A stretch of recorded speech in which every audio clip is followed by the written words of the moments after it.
கஜானா காலி. எந்த ஒரு அரசியல் தலைவரும் ஆட்சியை பிடிச்சோட சொல்ற முதல் வார்த்தை தான். அது எல்லாருமே சொல்றது யூஸ்ஃபுல்லான வார்த்தை தான். ஆனா கஜானானா என்ன? காலையில கடையை தரதோ கல்லாப்பட்டி எழுதும்போது வெறும் கல்லாப்பட்டியே தான் இருக்கும். அப்புறம் வியாபாரம் ஆக தான் அந்த வருமானம் வரும். அது கஜானா அப்படின்றது கேஷ் ஃப்ளோ குறிக்கிறது.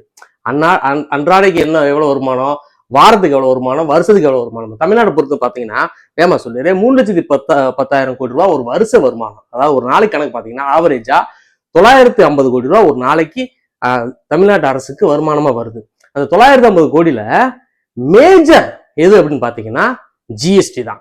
ஜிஎஸ்டி 2 பிரிவு இருக்கும், எஸ்ஜிஎஸ்டி, சிஜிஎஸ்டி. எஸ்ஜிஎஸ்டினா ஸ்டேட் கவர்மெண்ட் சர்வீஸ் டாக்ஸ், சிஜிஎஸ்டினா central government service. State government service tax வந்து கிட்டத்தட்ட 1.25 லட்சம் கோடி, 35% வந்து நம்ம வருமானம் ஜிஎஸ்டி மூலமா தான் வருது.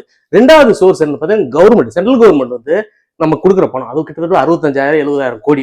அது எப்படி கிடைக்குது அப்படின்னா, அவங்களுக்கு எப்படி அது கிடைக்குது அப்படின்னா சிஜிஎஸ்டி, சென்ட்ரல் கவர்மெண்ட் சர்வீஸ் டாக்ஸா வாங்கிக்கிறது, இன்கம் டாக்ஸா வாங்கிக்கிறது. அந்த வருமானத்துல அவங்க வாங்கிக்கிட்டு அவங்களுக்கு தேவையானது எடுத்துட்டு அவங்க நமக்கு கொடுக்குற அந்த அமௌண்ட் வந்து கிட்டத்தட்ட 70,000 கோடி. மூணாவது யாரு? மூணாவது வந்து வடிவம் சொல்லுவார்ல, இதெல்லாம் எதுக்கும் பயப்படாத குடிக்கிறது அப்படின்னு, அந்த அளவுக்கு மதுப்பிரியர்கள். அவங்க கொடுக்குற வருமானம் வந்து 40,000 கோடி.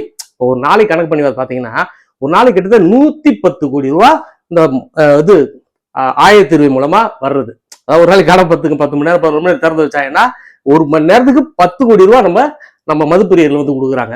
அடுத்து பாத்தீங்கன்னா வணிக வரித்துறை. வணிக வரித்துறைனா இது பத்திரப்பதிவுத்துறை. பத்திரப்பதிவுத்துறை ஒரு வருஷத்துக்கு கிட்டத்தட்ட 25 ஒரு நாளைக்கு 70-80 கோடி, வருஷத்துக்கு 25,000 கோடி ரூபா கொடுக்குது. அதுக்கடுத்து பாத்தீங்கன்னா மின்சாரத்துறை வருஷத்துக்கு கிட்டத்தட்ட 10,000 கோடி ரூபாய். இது எல்லாமே கேஷ் ஃப்ளோவா வந்துகிட்டே தான் இருக்கும். அது ஒரு சைக்கிள் இருந்துகிட்டே தான் இருக்கும். இப்ப ஒரு பெரிய நல்ல விஷயம் என்னன்னா, போன வருஷம் தமிழ்நாட்டோட குரோத் வந்து 16%. அதனால இந்த வருமானம் வந்து 3,10,000 கோடியில இருந்து 3 லட்சம் கோடி அதிகமாக தான் வாய்ப்பு இருக்கு.